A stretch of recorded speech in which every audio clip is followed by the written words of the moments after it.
এটি আমার কামরাঙা গাছ। কয়েকদিন আগেও এই গাছটি কিন্তু এরকম সবুজ আর সতেজ ছিল না। এর পাতাগুলো কেমন জানি বিবর্ণ হয়ে গিয়েছিল, শুধু শিরার অংশটুকু সবুজ ছিল।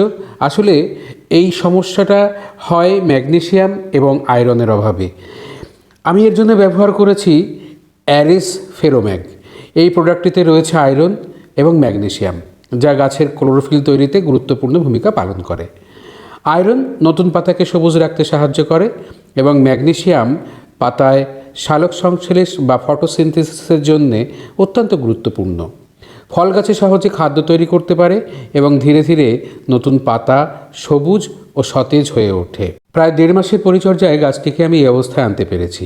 আমি ফেরোম্যাগ মাটিতে 2 থেকে 3 গ্রাম করে প্রয়োগ করেছি, পরে জল দিয়ে দিয়েছি।